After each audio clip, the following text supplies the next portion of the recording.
Bédat Hachem, le shiur pour la protection des Chayalim, et en partie du Ilan Benyamin Ben Yehuda et de Hari Yaakov Ben David, pour le retour des otages, et Amandil Ben Chaim Lemetim, Léon Nishmat, Yehuda Ben Yitzhak HaKohen. Yehuda Ben Yitzhak HaKohen. Et Bathsheba, Bat-Tovia. Et pour La Refoua Shema, Bathsheba, Bat-Tovia. Bathsheba Bat Tobia. Alors, donc, on reprend rapidement la Gemara comme on a dit, et après on passe au Shulchan Aruch. Ve'afilu min hatamchouy. On avait dit que même un pauvre qui dépend le tamchouy, donc c'est la caisse publique, alors même lui, il faudra lui donner de quoi acheter les 4 coupes de vin. Pshita, Pshita c'est évident, bien sûr qu'on doit lui donner, puisqu'il est pauvre. Si on ne lui donne pas à lui, à qui on va donner? Lo, nitrecha, non, on a besoin. Et là, afilu le Rabbi Akiva, pour te dire que même d'après Rabbi Akiva, il faudra quand même lui donner. Pourquoi? Qu'est-ce qu'il a Rabbi Akiva?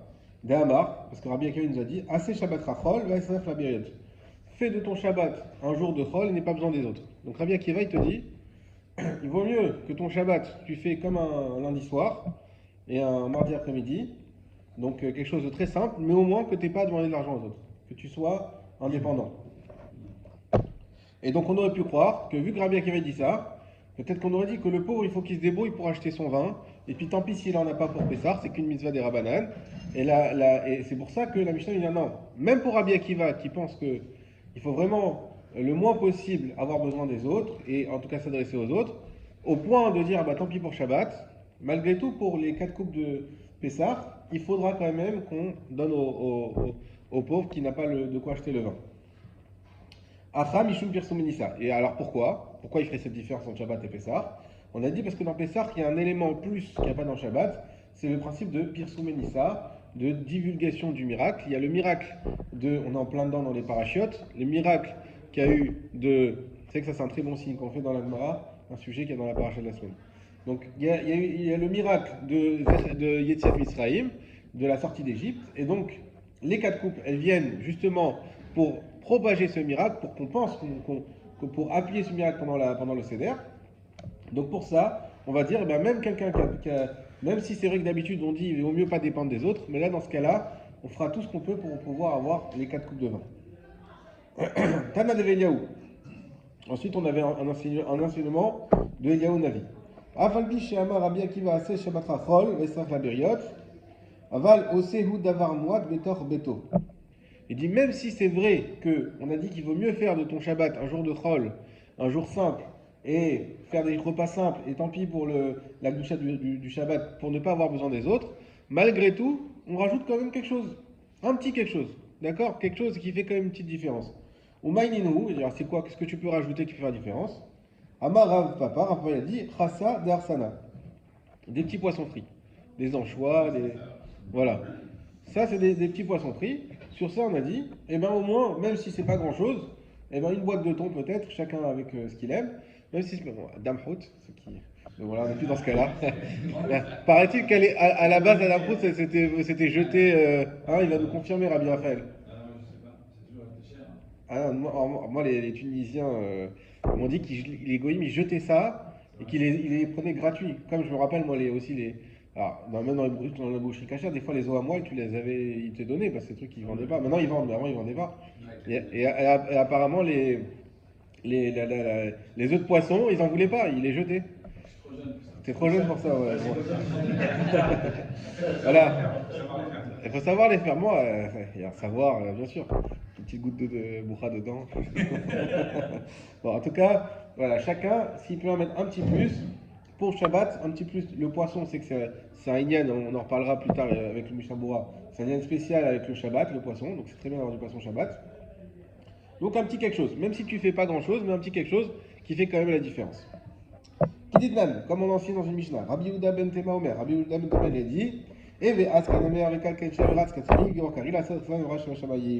on a dit, soit effronté comme un tigre, ou comme une panthère, léger comme un furtif, ou léger comme un aigle, et il faut courir comme un cerf, et Gibor Kari est fort comme un lion pour faire la volonté d'Hachem. Et la dernière fois, je l'ai dit, j'ai pas vu le lien, j'avais eu du mal à faire le lien, j'ai retrouvé. Ça veut dire que même si tu es dans un cas de grande difficulté pour le Shabbat et que tu n'as pas de quoi faire des beaux repas de Shabbat, alors efforce-toi, c'est ça qu'elle nous dit cette Mishnah, sois fort comme un lion pour faire la volonté d'Hachem.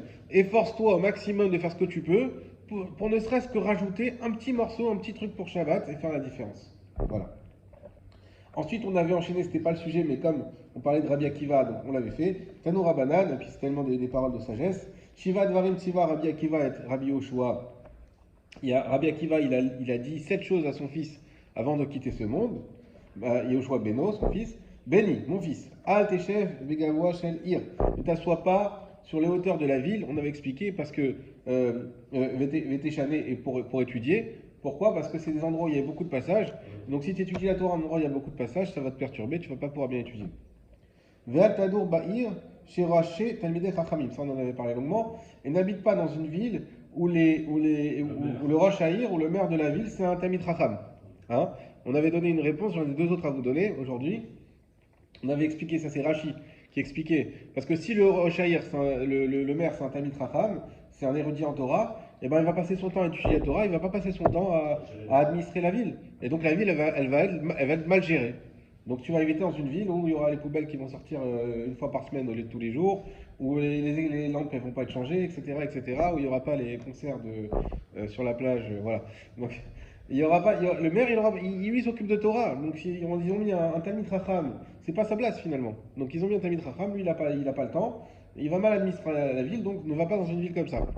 Deux autres pirouchim que j'ai entendus, c'est si tu vas dans une ville où le maire c'est un Talmid Chacham, le jour où il va partir, ils vont te demander à toi de l'être, puisque toi aussi tu es un Talmid Chacham, et du coup tu vas être perturbé dans ta Torah, donc ne va pas là-bas.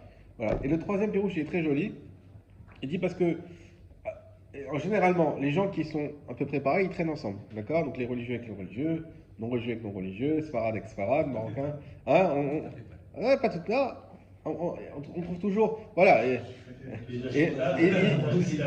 Ici, on dirait les Français avec les Français, non mais, voilà. Donc, il y a un point commun. Alors, à l'époque, eux, c'était les religieux et non religieux. Donc, il dit, mais toi, tu es religieux, et toi, tu vas traîner avec une caste de religieux, mais de religieux riches, parce que lui, c'est le Rosh Haïr. Et du coup, tu vas être frustré parce que toi, tu n'as pas les mêmes moyens qu'eux. Et tu vas, eux, quand ils vont aller au resto, ils vont aller à Sogo. Toi, tu voulais aller à Burger Rim. Bon, vous avez compris. Et du coup, tu vas devoir suivre. Et tu vas être mal, tu vas te ruiner, tu vas pas réussir. Il va avoir une voiture, toi, tu auras une moins belle voiture. Donc, on sait très bien que par rapport à qui on essaie d'avoir les mêmes choses par rapport à nos amis. Si toi, tu as des amis qui sont comme ça et tu es comme ça, tu te sens pas très bien.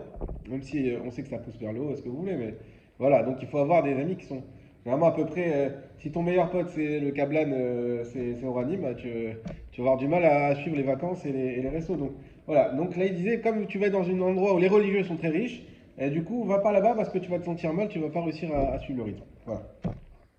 Voilà. Et on avait dit, ne rentre pas chez toi de manière soudaine. Fais attention à rentrer chez toi doucement. Et Kol Shekel, et à plus forte raison, c'est quand tu rentres chez ton ami. Hein. Contrairement à David Younes, lui, quand il vient, il rentre d'un coup. Il faut faire attention. Kol Shekel. Kol Shekel. À plus forte raison. C'est comme quand on renverse, pareil. Ve'al timna minali miraglecha. Et n'enlève pas les chaussures de tes pieds. Alors c'était par rapport au quoi ça? Par rapport à la Vodazara? On avait dit c'est par rapport à la touma qui est sur le sol. Il ne faut pas marcher pieds nus. Voilà. La touma. Voilà. Ashkem ve'achol bekaït simta chama. Quand tu te lèves, mange, voilà, on a eu un petit déjeuner. En été à cause de la chaleur, pour combattre la chaleur. Ve'achorev midnatina. Et en hiver pour le froid. VAC, et le dernier, celui l'avant-dernier, celui qu'on connaît, VAC Shabbat Echachol, VAC la Beriot. Et fais plutôt de ton Shabbat un jour de Chol plutôt que d'avoir besoin des autres. VAV Mishtadel im Adam, Sheacham Mesacheket lo. Et associe-toi avec un homme on va dire que l'heure lui sourit, ça veut dire qui arrive dans les affaires. Voilà. Donc qui réussit. Quand tu veux te retrouver un associé, on va pas chercher le poissard de service. On va pas s'associer avec un loser. Voilà, pas de soucis, c'est pas avec un loser. C'est exactement ça. Bah, après, il y en a, c'est pas leur faute, ils ont pas de chance, mais ils travaillent bien, mais ouais, ça fonctionne pas. Euh, voilà, en tout cas, voilà, associe-toi à quelqu'un qui réussit. Amara papa, lo les misban, miné, velo les vinale. Et là, les mivad, shotafut beadia. Rav papa, il précise que ce qu'il dit ici, Rabbi Akiva, c'est pas de devenir son fournisseur ou son client, mais c'est vraiment de s'associer avec lui. C'est pas juste d'être un partenaire. Exactement, je vous tape. V'achta d'amar Rav Shmuel bar Yitzhak, maï dirtiv maaseh yadav birkat kol antel pruta meyov mitbarech. Et Rav Shmuel, il dit oui, mais regarde, il y a ceux qui réussissent, qui sont tellement en réussite, comme c'était le cas de Iyov, hein. Imaginez-vous, un petit clin d'œil à Ephraim qui vend des tomates séchées. Si le client c'est Heinz, bah alors là, effectivement, si c'est un bon client, tu sais que tu vas en vendre des tomates séchées. Donc c'est pareil. Donc là, il disait Iyov, ceux qui sont dans une réussite fulgurante, c'était le cas d'Iyov. Bah lui, tout celui qui lui donnait une prouta, qui avait affaire avec une prouta, c'est 10 centimes, c'est rien du tout. Tout celui qui avait affaire avec lui, ne serait-ce qu'un échange de quelques shekels, eh ben, il y avait une beracha qu'il arrivait lui aussi à récupérer une partie de la bracha. Quand on le premier yom, il barère. Afilou les misbah, miné, velesvina, les chapir damé. Et lui-même, dans le cas où c'était juste un échange partenaire, comme c'était client ou fournisseur, là aussi, ça débordait la bracha de Yov à ce point-là. Voilà, on ferme le sujet et je vous invite à refaire la Gemara quand même parce que c'est toujours intéressant. Bezrat Hashem, n'oubliez pas qu'il faudra refaire ça dans quelques temps au prochain Sioum. Donc voilà, comme ça vous pourrez repartir de la Gemara et Bezrat Hashem. Alors je précise une chose, vous l'avez remarqué qu'on n'a pas fait le contrôle sur le précédent sujet du lundi, c'est-à-dire de la halakha. On ne le fera pas parce qu'on avait fait déjà un gros contrôle sur jeudi et qu'on a avancé, puis bon, on avait quand même bien repris, donc on le fera pas exceptionnellement, mais hein, il y a un nouveau groupe aussi, et puis on a avancé, puis on a changé de Macom, on a toutes les excuses qu'on veut trouver. Non, mais en fait, c'est la chance de livre, c'était sur deux livres. Moi, j'ai du mal à suivre ce là. Donc, il y avait un cours que vous savez, un cours que vous avez la Mishnah pour moi. Alors, pourquoi deux livres? J'ai du mal à avoir la ligne directrice dans ce cours. Mais peut-être moi aussi, je suis arrivé Dans le cours du lundi, tu veux dire? Oui, je suis arrivé beaucoup plus tard sur lundi que. Alors, je réexplique le principe du cours du lundi. Le principe du cours du lundi, c'est d'avoir une halakha en partant de la source de la halakha qui est la Gemara. C'est pour ça qu'on prendra toujours un petit peu de Gemara, et puis ensuite on passera au Shulchan Aruch. Alors, moi je vous conseille vivement, dans une maison, hein, ceux qui étaient là au Shabbat du Rav Amram, il a dit, une des 10 choses que le Rabbi il a dit, c'est qu'il faut, dans une maison, une sifriya, qui soit une belle bibliothèque de Torah. Donc même ceux qui pensent ne jamais l'ouvrir, achetez le Shas Gemara, c'est la base de l'étude, c'est le Shas Gemara. Ça coûte, je pense pas que ça coûte très cher, ça coûte ce que ça coûte. On a tous ici, au prochain le moyen de s'offrir un Shas Gemara, et c'est le meilleur investissement, c'est la meilleure protection pour la maison, c'est les livres de Torah. En plus, maintenant que vous êtes affilié au Beth Midrash naissant, et bien sûr qui va continuer à grandir Bezrat Hashem, vous aurez toujours besoin de prendre une Gemara par-ci, une Gemara par-là, et bien là vous l'aurez à la maison, et ça vous aurez le plaisir d'ouvrir tous vos livres et que vous avez achetés, qui ne vont pas rester juste à la maison, et pour vos enfants aussi, et pour vos petits-enfants, et Bezrat Hashem, voilà. Donc c'est important, je vous conseille, et comme ça vous n'achetez pas un par un. En attendant que vous le fassiez, Bezrat Hashem, bon cette fois-ci ça y s'est fait, mais pour les prochaines fois j'essaierai de faire des photocopies, comme ça on aura quand même un support pour pouvoir avancer. Mais effectivement, l'idée c'est qu'on prend un petit passage de la Gemara, là ça vous avez vu c'est quelques lignes, après Psachim je pense qu'on ne l'utilisera plus, et après on passe sur le Shulchan Aruch. Comment il a traduit cette Gemara en halakha et comment on l'applique aujourd'hui. Voilà, c'est ça le principe du cours du lundi. Alors, on y va. Donc c'est la toute première halakha du troisième. Et pareil, ça, le Mishnah Moura, achetez-le le 7, hein, ça fait deux choses à acheter. Alors, j'ai pas demandé parce que je pense que ça vaut pas le coup, mais ils m'ont dit que si on voulait, ils nous offraient des livres. Mais je pense pas que c'est pour prendre à la maison, je pense que c'est pour laisser ici. Donc j'ai pas demandé, je me dis chacun il peut acheter son livre, mais c'est mieux parce que quand on veut réviser à la maison et tout, donc ça vaut le coup de prendre à la maison. Mais Ça coûte pas très cher. voilà, non, ce sont des livres. Ça pourrait dans les 200 shekels. Voilà, Et je sais pas, il y a 4 ou 5 livres. ça coûte moins. Moi, j'ai acheté à 350, c'est la bibliothèque de Réunion. J'ai acheté une grande, elle est plus grande. Moi, j'ai acheté la semaine dernière. T'as acheté le même que moi, celui-là. Voilà. Moi, Ouais, celui-là c'est un autre, ça c'est Amenukat, celui-là c'est Osvé Hadar. La différence qu'il y a, c'est que dans celui-là, dans le Osvé Hadar, la périodisation est un peu plus belle et il y a des photos à la fin. Voilà, des dessins à la fin. Alors, dans Shabbat, je sais pas s'il y a grand chose, mais dans Sukkot, non, dans Shabbat, il n'y a pas. Mais dans Sukkot, il y a beaucoup. Il y a tous les dessins que je vous avais ramenés, c'était de là-bas. Voilà. En tout cas, voilà, ça aussi, voilà, un chasse et un set de Mishnah Berurah, et vous êtes parés pour le Kollel, et jusqu'à ça maintenant, évidemment. Et après, on verra pour le Yekut Yosef, on en parle. Alors, donc, Alacha, Resh, Memvet, Lizer, Birvot Shabbat, Vo Seif Echad. Donc, faire attention. Première page bête.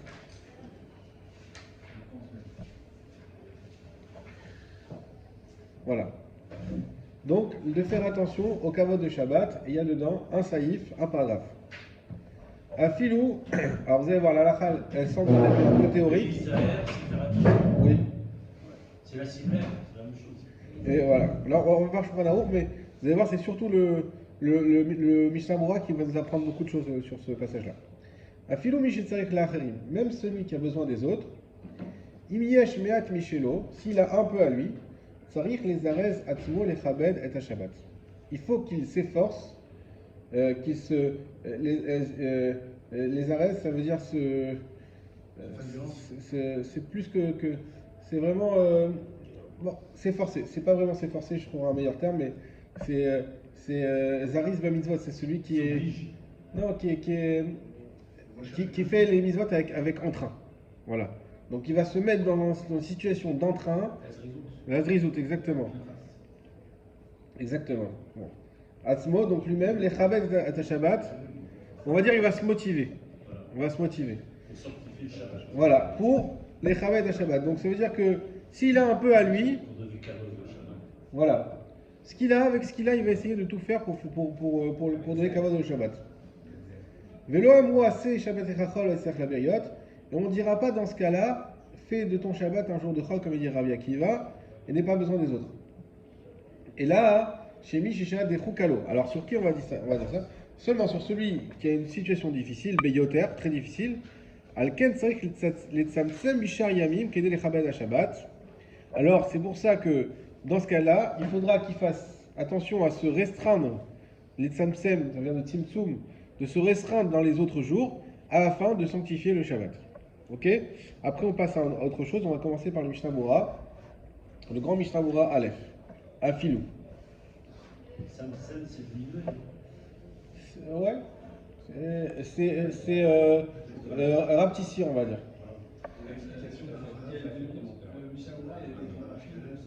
Le Chavetz Chaim, un Cohen, de ta famille.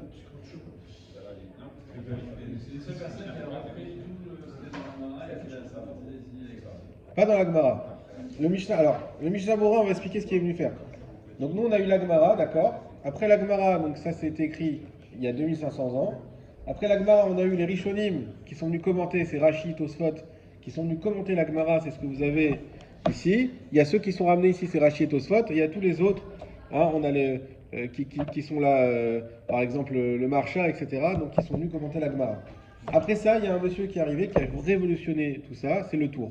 Le Tour, il est arrivé, c'est le fils du Roche. Le Roche, lui, ce qu'il a fait, c'est qu'il a pris tous les... c'est Rabbeinu Asher, vous l'avez là, Rabbeinu Asher. Un de ces quatre, on essaiera d'ouvrir de temps en temps ces trucs-là pour vous familiariser. Et là, il reprend la Gemara par page, il donne que les halachot. Parce que la Gemara, voilà ce qu'on a fait là, par exemple, il y a des conseils, il y a des histoires, c'est pas que des halachot. Lui, il reprend que les halachot, et en même temps, comme il reprend que les halachot, il est possède la halakha. Parce que des fois, comme on l'a vu dans Souka par exemple, il y a des marloquettes. Et là, il va reprendre qu'une vision. Donc ça veut dire qu'il va trancher la halakha. Ça, c'est Rabbeinu Asher, qui était Ashkenaz. Sauf qu'il va aller habiter en Espagne à la fin de sa vie. Et le Tour, qui est son fils, il va dire, écoute, le problème c'est que quand tu prends selon la Gemara, tu as du mal à trouver la halachot, puisque tu vas à l'avant. Là, on a pris Psachim pour une halakha de Shabbat. Donc celui qui va aller chercher cette Gemara, de savoir, attends, jusqu'où je dois m'efforcer dans mes dépenses de Shabbat. Il va chercher dans le Gemara Shabbat, il ne va pas trouver. Donc le Tour, il a dit, à l'époque, on connaissait tellement bien que, ah oui, je me rappelle que dans Psachim, on en parle. Il va chercher dans Psachim. Mais aujourd'hui, quand le Tour il dit ça aujourd'hui, le Tour, Rabbeinu Asher, c'était C'était à peu près la Renaissance. Donc on est il y a 500 ans, 600 ans. Le tour, il arrive, il va dire, mais on va pas réussir à trouver. Donc qu'est-ce qu'il a fait lui? Il s'est détaché du chasse. Et il a fait un livre tout seul qui s'appelle Arba Turim, où il n'y a que des halachot. Et on appelle ça Arba Turim, c'est les quatre tours, c'est une colonne. Les quatre colonnes et les halachot qui sont cette fois-ci classifiés en sujets bien distincts. Donc pas selon l'ordre de la Gemara. Ensuite, on a celui que vous connaissez tous, le Shulchan Aruch. Il a récupéré ces Arba Turim, donc tous les quatre socles du Shulchan Aruch, c'est ceux du tour en réalité. Et en fait, lui, il va être posek la halacha pour les Sfaradim. Ça, c'est le Shulchan Aruch, Rabbi Yosef Karo, qui va être posek la halacha pour les Sfaradim. Et c'est ce qu'on lit, quand on lit ici la petite phrase. Ça, c'est Shulchan Aruch. D'accord? Donc, Shulchan Aruch, il était à la limite des Rishonim et des Acharonim. Donc, on considère que c'est un Acharon, mais ça veut dire, quand on parle Rishonim et Acharonim, c'est des générations de rabbins. Et comme vous savez, une génération de Rishon, par exemple ceux qui étaient avant, il a plus de poids qu'une génération de Acharon. Aujourd'hui, on est resté encore jusqu'à présent dans l'Acharonim. Mais le Shulchan Aruch, c'est un Acharon qui est spécial, qui a quand même une place supérieure. Donc, ça, c'est Shulchan Aruch. Ensuite, le Mishnah Bura. Donc, Shulchan Aruch, pareil, c'était, je ne sais plus les dates exactes, mais à peu près 18e siècle. Ensuite, le Mishnah Bura, lui qui est plutôt récent, puisque lui, il est décédé juste avant la Première Guerre mondiale, le Chafetz Chaim. Donc, lui, il est venu, et il a dit, le problème, c'est que même le Shulchan Aruch, quand on le lit, alors pour la petite histoire, le Shulchan Aruch... Ouais, exactement. Le Shulchan Aruch, lui, il a écrit un résumé, vous voyez que c'est des petites phrases. Alors, quand on prend tout Shulchan Aruch, c'est quand même un peu balèze, mais ça, c'est un résumé de révision mensuelle. C'est ça l'idée du Shulchan Aruch, c'est ça qu'il a écrit dans sa Akdama. Donc, c'est censé être un truc qu'on fait tous les mois. Si on le fait déjà dans une vie, on sera content. Mais à la base, c'était un truc mensuel, pour voir ce qu'on appelle l'Iridat Adorot, la descente des générations. Et le Mishnah Bura, il vient, il dit oui, mais le problème, c'est que Shulchan Aruch, quand il a écrit ça, c'est pour quand même des gens qui sont confirmés et qui ont en tête aussi tous les autres commentaires. Je ne vais pas vous les citer pour ne pas vous embrouiller maintenant, mais il y a beaucoup de commentaires aussi, à part, bien sûr, il n'y a pas que eux. Alors, Mishnah Bura, il vient, et qu'est-ce qu'il fait? Il dit, moi, je vais faire un travail où je vais te ramener un résumé des autres commentaires pour que tu comprennes bien la halakha du Shulchan Aruch. Ok? Parce qu'il y a quand même le Rama entre. Alors, oui, le Rama, tu fais bien de le dire. Le Rama, c'est Rabbi Moshe Isserlich. Lui, il est arrivé, il a vécu à la même époque que Shulchan Aruch, mais il avait 50 ans de moins. Et il voulait lui aussi sortir un Shulchan Aruch. D'accord? Sauf qu'il a vu que Rabbi Yosef Karo, il a sorti le sien. Donc il a dit, moi qui est le grand rave, bon, imaginez-vous, lui, il avait 20 ans, lui, il a 70 ans. Donc il dit, ah, non, le grand rave Shulchan Aruch, il a sorti Rabbi Yosef Karo, il a sorti un livre. Je ne vais pas, moi, sortir un autre livre, on va faire une scission dans le peuple juif. Donc qu'est-ce qu'il a fait? Il a dit, plus pour les Ashkenazim. Donc il a dit, moi, je vais rajouter des notes dans le Shulchan Aruch. Donc il a fait un Shulchan Aruch, il a repris Rabbi Yosef Karo, il a juste rajouté des notes, et ce qu'on a ici, en plus petit. Là, il n'y en a pas dans la première page, mais voilà, dans la deuxième page, vous l'avez. C'est marqué Aga. Et c'est marqué Aga. Aga, ça veut dire note. Aga, ça veut dire note. Donc ces notes, c'est les notes du Rav Moshe Isserlich, donc qui lui a effectivement annoté le Shulchan Aruch. Rav Moshe Isserlich. Issa Isserlich. Lich. Lich, comme litchi. Vous aurez compris que c'est pas un Marocain. Et donc il vient de Pologne. Et du coup, lui, il est venu, il a annoté. Et donc les éditions qu'on a aujourd'hui, elles ont repris la notation du Rav Moshe Isserlich. Et effectivement, on a à chaque fois le Shulchan Aruch en gras, le Rav Moshe Isserlich en petit. Quelques commentaires ici différents. Et le Mishnah Bura, on va dire que c'est l'essentiel de ce qu'on fait. De temps en temps, on en fera d'autres, mais c'est vraiment l'essentiel, c'est le Mishnah Bura. Ces notes-là, elles sont utilisées par les Ashkenazim. Quelle note? Le Rama. Oui, mais le Shulchan Aruch aussi, il est utilisé par les Ashkenazim. Ça, on a tout vu. Pourquoi quelle est la valeur ajoutée du Rama par rapport? C'est quand il y a une différence. On va dire que 80% des cas, il n'y a pas de différence. 20% des cas, il y a une différence. Hein. On surestime souvent la différence qu'il y a entre les Ashkenazim et les Sfaradim. Les Ashkenazim, ils ont pris sur eux les psakim du Shulchan Aruch. Ça, tout le monde a pris. Le peuple d'Israël entier a pris. D'accord? Après, simplement, il y a eu des différences. Quand il y a une différence, il y a une annotation. Voilà. Et des fois, c'est même pas une différence de halakha, c'est juste une différence de minag. Il dit, ouais, mais on a plus un minag comme ci, on a plus un minag comme ça. Plutôt que de rédiger un nouveau Shulchan Aruch, ce serait adressé que aux Ashkenazim. Il a mis des annotations dans le Shulchan Aruch pour préciser quand il y a des distinctions. Ça, c'est le Rama. Oui. Et après, ce que tu as dit, le Mishnah Bura, donc c'est le Chafetz Chaim qui veut venir, donc Broura, c'est un petit peu rendre plus clair la Exactement. peut être technique, c'est ça? Exactement. Mais le Mishnah Broura, lui, s'adresse à tout le monde. À tout le monde. Aussi à tout le monde. Ça veut dire que même les Sfaradim, Même les Sfaradim, acceptent bien sûr. les décisions du Mishnah Broura. À la base, c'est très ouais. ashkénaze, quand même. Le Mishnah Bora, bien sûr, c'est un Ashkénaze. Sauf qu'à la base, il était à Radin, donc en Pologne aussi. Mais à la base, le Mishnah Bora, il vient pas pour être posek. Il vient pas pour donner un psak.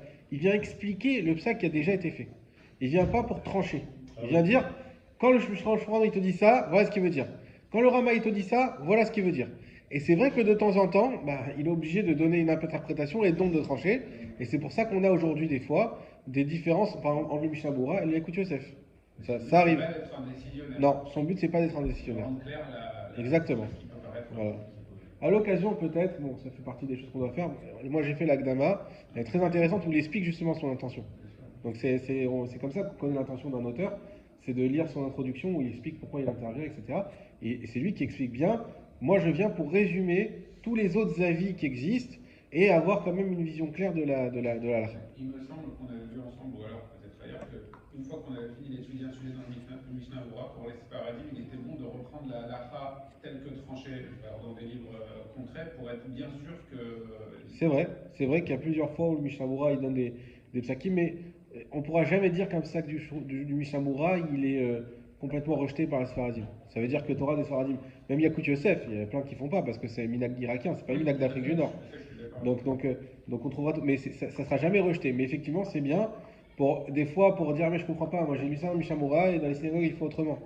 Donc c'est bien d'avoir aussi les psakim du Yekut Yosef, aussi parce que c'est en français. Donc ça, moi, La différence entre Yekut Yosef et. Alors très bien. Alors Yekut Yosef, oui, il s'inscrit là-dedans. C'est halakha. Alors, les deux c'est halakha. Sauf que le Yekut Yosef, c'est qui? C'est Rabbi Yitzhak Yosef.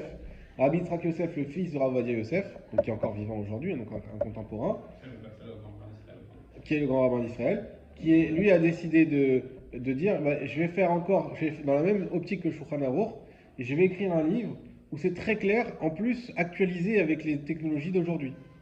Donc ça c'est parce que dans Mishnah Bora, et on parle de choses qui aujourd'hui on parle il y a des choses qui existent qui n'existaient pas à l'époque. Donc on va actualiser avec les technologies d'aujourd'hui et on va faire un livre où les halakhot sont dits clairement. C'est pour ça que ce livre, pour être très franc, il n'est pas passionnant parce qu'il n'y a pas beaucoup de raisonnement. C'est comme on fait l'halakha du jour, c'est halakha. Donc c'est très utile, mais c'est vrai que étudier ça pendant une heure, ça fait mal à la tête parce que c'est un peu fade. Mais sans ça, on n'arrive pas à une halakha claire. Donc c'est pour ça que c'est très intéressant d'avoir, et c'est le but de cette étude, de passer toutes les étapes. Et quand on arrive, et c'est ce qui était le cas avec la tfila, quand le dernier sujet, on avait fait le Yekut Yosef, quand même il avait du goût, parce qu'on lisait, on retrouvait dans ce qu'on lisait tout ce qu'on avait vu avant. Et donc là, c'est une autre dimension. Donc, mais c'est vrai que Yekut Yosef, il vient dans cette optique, et donc dans notre génération à nous, pour fixer les choses. Et évidemment, il n'y a pas que lui. Lui, il est très connu parce qu'il est traduit. Ce qui est évidemment très, très utile, parce que des fois, on n'est pas sûr de bien comprendre en hébreu l'intention, etc. Il est traduit par un traducteur qui était avec le Rav Yitzhak en traduisant. Donc ça veut dire qu'il a bien fait attention qu'en traduisant, il n'a pas trahi l'intention du Rav Yitzhak. Ok. Bon. Ceci étant dit, Mishnah Bora, Afilou.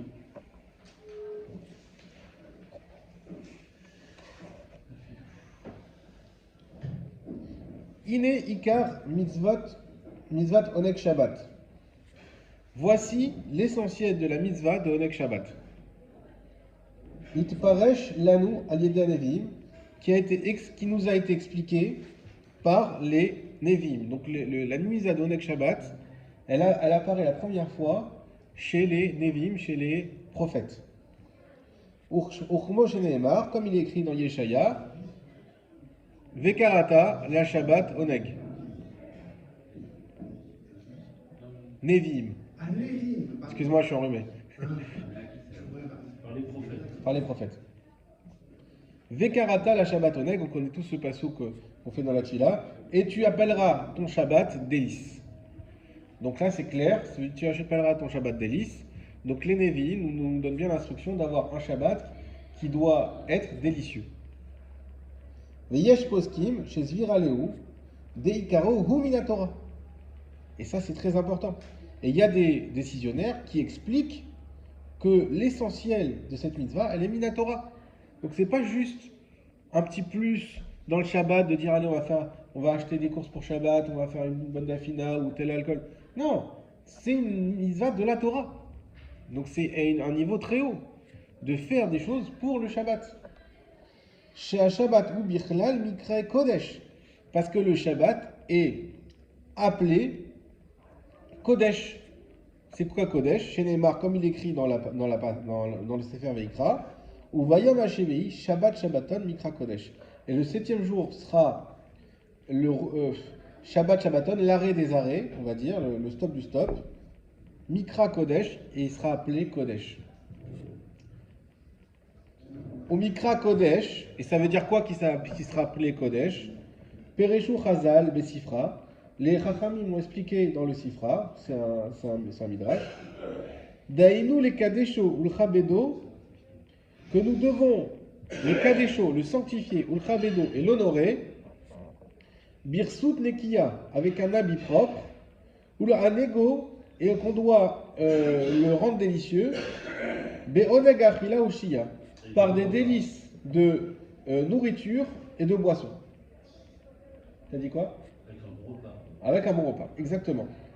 Donc ça veut dire que les Chachamim nous disent, on a déjà dans les Nevim Vekarata le Shabbat Oneg, ça c'est clairement dit, et dans la Torah elle-même, dans Vaikra, Mikra et Kodesh, Shabbat il est appelé Kodesh, et c'est quoi Kodesh? C'est deux choses, des habits propres et aussi des habits spéciaux, on va le voir juste après, qu'on ne met pas la semaine, et de la nourriture et de la boisson, c'est pas juste la nourriture, mais la boisson aussi. Les deux. Les Chabedo, les Kadesho, le Chabedo. Les Kadesho, le Chabedo. Avec des habits propres et avec de la nourriture et des boissons qui soient spéciales pour Shabbat. Est-ce que c'est des habits propres ou c'est des habits destinés à Shabbat? Alors pour l'instant, on va rester dans les mots. Birsut Nekiya, un habit propre. Voilà. Veifligu Chazal. Et ils ont divergé les Chachamim. Les Shabbat Kufyutret dans la Mara Shabbat. Mais Od be mitzvazo, beaucoup sur cette mitzvah. Beaucoup sur cette mitzvah. Ve'amon, et ils ont dit. Tu veux dire quelque chose, David? Non, c'est un parallèle avec une. Mais dis-le fort. Sans dimanche, l'expression sans dimanche, c'était quoi? C'était pour être dans un autre lieu de culte le dimanche matin et on se faisait beau. Voilà. Eh ben, je ne connaissais pas, Razak. Amavdil Ben Kodesh Lechol, mais c'est ça. Voilà. Culture païenne et pathos. Mais non, mais c'est bien pour qu'on comprenne bien le principe. Mais Adonizazo, Ve'amrou, et ils ont dit, de Kol, des Chol, écoutez, ça va vous plaire. De Chol Amenaeg est à Shabbat, que tout celui qui rend délicieux le Shabbat, Notnimlo Nachala Beli Metzarim. On lui donne, premièrement, un héritage sans limite. Venitzol Mishibud Malchuyot. Et il est sauvé des contrôles fiscaux. Oui. C'est quoi Shibud Malchuyot? C'est pas moi qui le dis, hein. C'est bon pour les Hein? L'artisan, c'est quoi Shibud Malchuyot? Shibud Malchuyot, c'est le poids du gouvernement. Le poids gouvernemental. Donc, voilà. Donc, tout ce que vous voulez, des PD, ce que vous voulez. Vezoche avurze la shirut. Et il méritera, grâce à ça, la richesse. Et il méritera, grâce à ça, la richesse. Vayen shamod kama ma'amarim minyanze. Et tu peux aller voir là-bas beaucoup de paroles de Chachamim sur ce sujet-là. Donc là, il nous, comme je vous dis, il ramène l'essentiel. Et donc, trois choses déjà qu'il cite. C'est un héritage sans limite. On est sauvé des préoccupations qu'on pourrait avoir vis-à-vis de l'État. Et ça nous permet d'avoir la Hashirut. Donc quelqu'un qui a des difficultés de Parnassa ou Chazvé Shalom qui a un problème avec l'État, eh ben, qu'est-ce qu'il doit faire? Faire Shabbat, ça c'est sûr. mais sur le côté Oneg Shabbat, de s'efforcer d'honorer le Shabbat. Alors je vais vous donner tout de suite, on va en parler après, mais une petite clé qui est très importante, qui fait toute la différence, c'est la kavana. Ça veut dire que si moi j'arrive Shabbat pour m'éclater, etc., j'ai pas fait et que j'ai pas eu l'intention que c'est l'Irvot Shabbat, j'ai perdu tout ça. Parce que chaque mitzvah, sachez qu'on a un principe. Quand on fait les courses, il faut dire Voilà. Shabbat, Exactement. J'achète ce poisson pour Shabbat. Exactement. Mitzvot, Srichot, Kavana. Il faut savoir que. Pour Shabbat. Voilà. Savoir que les mitzvot nécessitent la Kavana, nécessitent une intention. Donc une mitzvah, bli Kavana, elle n'est pas faite. Alors des fois, sur par exemple les tefilines, c'est dur de dire que quelqu'un il n'a pas la Kavana. Parce que s'il met les tefilines, pourquoi il les met? Sauf si c'est vraiment quelqu'un qui connaît absolument rien et qui croit que c'est pour pouvoir passer une bonne journée et qui ne sait pas que c'est une mitzvah, ça peut arriver des fois. Mais sinon, en général, si je mets les tefilines, je sais bien que c'est pour faire une mitzvah. Même si je n'ai pas les kavanotes de Baba Salé. Mais je sais que je fais une mitzvah. Donc j'ai fait la mitzvah des tefilines. Mais là, c'est quelque chose où c'est très facile de ne pas avoir la kavana. Parce que manger, on le fait tous les jours. En plus, c'est des bons repas, donc on profite. Donc on peut très bien dire, allez, on fait ça pour s'éclater. Mais ici, on n'a pas la kavana de dire, je fais ça, lire votre Shabbat, alors je suis passé à côté de la mitzvah. Et c'est dommage. Donc, pour pouvoir mériter tout ça, il faut prendre ce réflexe de faire, et c'est au moment du kiddush, on peut avoir ça, parce que le kiddush, c'est le moment où on sanctifie le Shabbat. Et on voit la Bezrat Hashem, tout ce que je vais faire, tous ces repas, lire votre Shabbat. Voilà. Et comme tu as dit, même déjà depuis avant Shabbat, quand on va faire les courses, quand on va faire ce qu'il faut, lire votre Shabbat. Il y a même un minhag de goûter les plats vendredi. Ça s'appelle la Seouda. J'ai oublié, elle a un nom. C'est.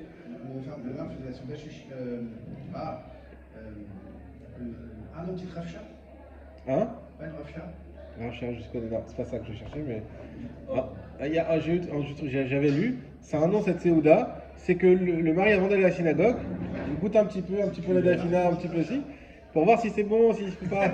S'il n'y a pas. Ah, je t'en fais. Fais gaffe, attends, mets la plata, mets sur le côté, c'est un peu trop cuit. Bon, voilà, de goûter un peu, lire votre Shabbat. Il y en avait dans la Gemara qui s'allongeaient sur les lits.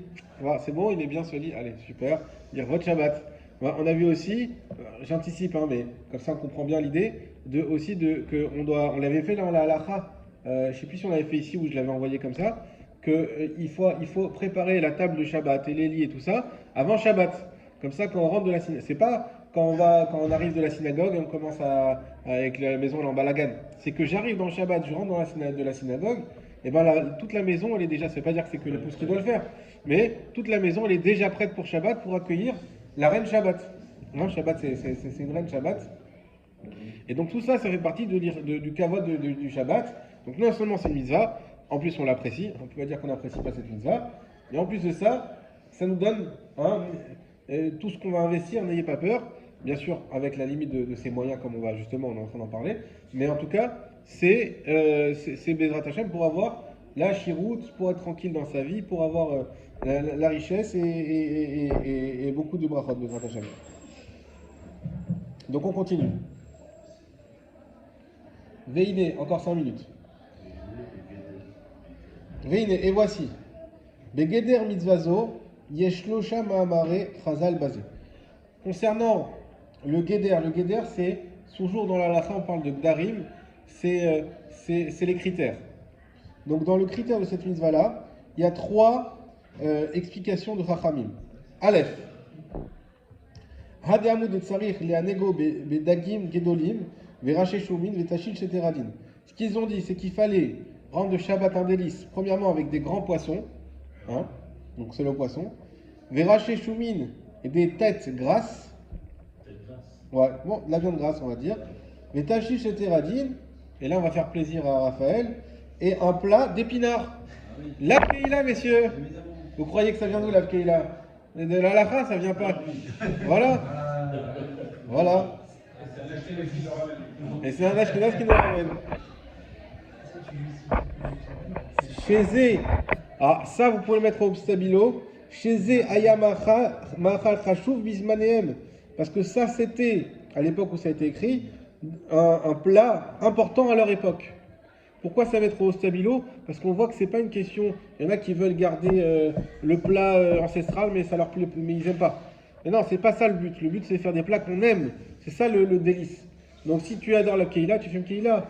Si tu aimes le choulen, tu fais le choulen.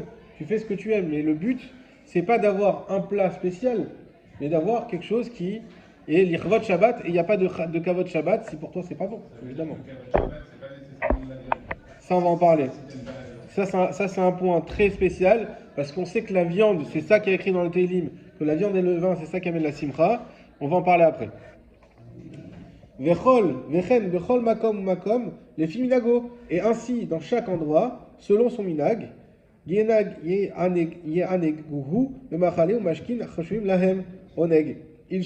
rendront un délice avec des plats et des boissons. Hein, ça peut être la rack, la vodka, le whisky, chacun ce qu'il aime. Qui sont importants pour eux et qui rendent ça un délice. D'ailleurs, même pour les enfants, c'est important. Si c'est qu'ils aiment. Bon, il n'y a pas d'oasis ici, mais l'ice tea, le fusti, est-ce que vous voulez? Ouais, il y en a à Natania si vous voulez. Mais, ouais. Hein, il y a tout. Il y a même Evian. Alors, tu vois, si tu veux de l'eau Evian, il y en a. Voilà, donc chacun il fait en fonction de ce qu'il aime. Et selon Minastam, ça veut dire en principe, en général, Rov Ben Adam, la plupart des gens, Ikar Inugam, l'essentiel de ce qu'ils aiment, du délice, Bebasar Veyain, c'est avec la viande et le vin. Ou Midganot et des confiseries. C'est pour ça qu'on donne les bonbons du Shabbat, c'est pas pour rien. Même s'il faut faire aussi attention avec des limites, mais. L'écart Itab et Siman Ran, c'est pour ça qu'il y a dans le Siman 250, Saïf Bet des Yarbé Bebasar Veyain, qu'il faut multiplier les viandes et le vin, ou Migdanot et les confiseries, Kefi Yecholto en fonction de ses moyens. Donc le Shabbat, dans le Siman Ran, on n'a pas le temps, je voulais aller le voir, mais c'est pas grave, on le verra une prochaine fois. On doit avoir, voilà. Ben là-bas, il explique effectivement que il faut multiplier la viande et le vin, mais on va le voir tout de suite après pour répondre à ta question, parce qu'on n'aura pas le temps d'y arriver, que si quelqu'un il déteste la viande, c'est sûr qu'il n'y a pas de mise à manger de la viande Shabbat. Moi, c'était le cas de mon papa. Toujours Shabbat, il aimait faire le gratin. Donc quand on pensait le Shabbat après-midi, c'était un gratin. C'était son kiff. Donc qu'est-ce que tu veux faire? Lui, il kiffe le gratin. Tu vas le forcer à manger la viande, il ne supporte pas. Alors de temps en temps, voilà, le vendredi soir, un petit plat de viande, ça va. Mais vendredi soir plus lundi matin, c'était insupportable. Donc il fait un gratin de pommes de terre, on peut faire bien sûr. Il est fait spécial pour Shabbat, etc. C'est lire votre Shabbat. Si vous aimez les lasagnes, ce que vous voulez, gratin de pâtes, ou voilà. D'ailleurs, à chaque fois, on a l'habitude de le faire. On se régale à chaque fois de faire des plats lactés. Donc ça, on peut faire aussi des très bons plats lactés. Maintenant, l'essentiel, les gens qui aiment le bon dafina, le bon keila et tout ça, évidemment, il faut faire avec la viande. Exactement. Maintenant, c'est différent. Sur la viande, c'est ce que celui qui déteste la viande, qu'effectivement on lui dira il mange pas Yom Tov, mais même celui qui aime pas trop, c'est bien, il se forcera un peu, on va dire, à manger de la viande Yom Tov, parce que c'est pas une question de onex, c'est une question de simcha. Voilà. Et samarta bechagecha et en simcha la bebasar veyayin. La viande rouge, voilà. Au mieux, exactement. Chazak ou baruch.